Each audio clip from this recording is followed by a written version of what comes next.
കൂത്തുപറമ്പ് സമരത്തിൽ എന്താ ഉന്നയിച്ചത്?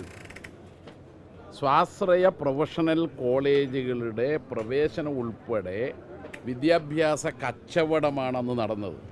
അത് UDFൻ്റെ നയമാണ്. അന്നൊരു നിയമവും അവർ കൊണ്ടുവന്നില്ല. ഇന്നിപ്പോൾ എന്താ സ്ഥിതി?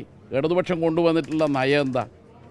സ്വാശ്രയ പ്രൊഫഷണൽ കോളേജുകൾ, അത് മെഡിക്കൽ കോളേജായാലും എഞ്ചിനീയറിംഗ് കോളേജായാലും പ്രവേശനത്തിന് നിയമം കൊണ്ടുവന്നു. എന്താ നമ്മുടെ നയം? സാമൂഹ്യ നിയന്ത്രണത്തോടെ ആരംഭിക്കണമെന്നാണ്. എന്താ സാമൂഹ്യ നിയന്ത്രണം?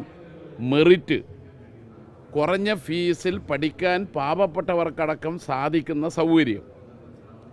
മെഡിക്കൽ കോളേജിലെ NRI സീറ്റ് പോലും മെഡിക്കൽ കോളേജ് എൻട്രൻസ് പരീക്ഷ കമ്മീഷണർ നടത്തുന്ന പരീക്ഷ റാങ്ക് ലിസ്റ്റിൽ നിന്നും മാത്രമേ സ്വകാര്യ സ്വാശ്രയ മെഡിക്കൽ കോളേജുകാർക്ക് വിദ്യാർത്ഥിയെ പ്രവേശിപ്പിക്കാൻ പറ്റൂ.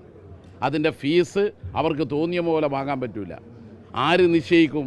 നിയമം നിശ്ചയിച്ച റെഗുലേറ്ററി കമ്മീഷൻ തീരുമാനിക്കും. ഇതാണ് സാമൂഹ്യ നിയന്ത്രണം. പരിയാരം ഉൾപ്പെടെയുള്ള അന്നത്തെ കോളേജ് ആരംഭിക്കുന്ന സമയത്ത് അതുണ്ടായിരുന്നില്ല. UDFൻ്റെ നയം കച്ചവടം മാത്രമാണ്. LDFൻ്റെ നയം സാമൂഹ്യ നിയന്ത്രണമാണ്. അതിന് നിയമം കൊണ്ടുവന്നു. ആ നിയമമാണ് യഥാർത്ഥത്തിൽ സ്വകാര്യ മേഖലയിൽ സ്വാശ്രയ മെഡിക്കൽ കോളേജും സ്വാശ്രയ എഞ്ചിനീയറിംഗ് കോളേജും ഉൾപ്പെടെ തുടങ്ങാൻ ഇടയാക്കിയത്. ഇപ്പോൾ പൂർണ്ണമായ എൻട്രൻസ് പരീക്ഷ റാങ്ക് ലിസ്റ്റ് നിന്നാണ് വിദ്യാർത്ഥി പ്രവേശനം. അപ്പോൾ അതുകൊണ്ട് ഇടതുപക്ഷ നയവും UDFൻ്റെ നയവും രണ്ടും രണ്ടാണ്. ആ ഇടതുപക്ഷ നയമാണ് ഇപ്പോൾ പുതുതായി ബജറ്റിൽ വന്നത്. സാമൂഹ്യ നിയന്ത്രണം ഉണ്ടാവും. അല്ല, പറയട്ടെ സാമൂഹ്യ നിയന്ത്രണം വന്നപ്പോൾ നമ്മളെ കോഴിക്കോട് സ്വകാര്യ സ്വാശ്രയ മെഡിക്കൽ കോളേജ് മാനേജ്മെൻറ്റ് പറഞ്ഞിരുന്നു അന്ന് MES ആണ് അത് അംഗീകരിച്ചത്. അവരെന്താ പറഞ്ഞത്? നിങ്ങളെ ലിസ്റ്റിൽ നിന്ന് ഞങ്ങൾ എടുക്കൂലെന്ന്.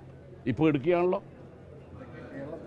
ജബ്ബാർ ഹാജി അത് അന്ന് പറഞ്ഞതെന്താ അറിയാം? നിങ്ങളെ ലിസ്റ്റിൽ നിന്ന് എടുക്കൂലെന്നാ. ഇപ്പോൾ എടുക്കാൻ തുടങ്ങിയല്ലോ. അതുകൊണ്ട് കേരളത്തിലൊരു നിയമത്തിന് വിധേയമായി വരുന്നവരുണ്ട്. ഇപ്പോൾ പിന്നെ മീഡിയ 1 വരുന്നില്ല, വേണ്ട. മീഡിയ 1ൻ്റെ ആൾ വരുന്നില്ലെങ്കിൽ വേണ്ട. സാമൂഹ്യ നിയന്ത്രണത്തിന് വിധേയമായി വരുന്നവർ വരും.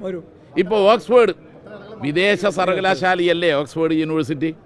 ആ ഓക്സ്ഫോർഡ് യൂണിവേഴ്സിറ്റിയുമായി ഡിജിറ്റൽ യൂണിവേഴ്സിറ്റി ഒരു കരാറുണ്ടാക്കിയിട്ടുണ്ട്. അത് നിങ്ങൾ ആരും കണ്ടില്ല. ആ കരാറിലെ വ്യവസ്ഥ എന്താ? ഇവിടെയുള്ള മിടുക്കന്മാരായ കുട്ടികളെ അവിടെ ഗവേഷണത്തിന് എടുക്കാമെന്നാണ്. സംഗതി ഇത് തന്നെ. നമ്മളെ കുട്ടികൾ പുറത്തേക്ക് പോകണ്ട, നമ്മളെ കുട്ടികൾ കേരളത്തിൽ തന്നെ പഠിക്കാൻ കഴിയണം. അങ്ങനെ ഒരു നയം കൊണ്ടുവരുമ്പോൾ നിങ്ങൾക്ക് വല്ലാതെ ബേജാറ് അല്ലേ?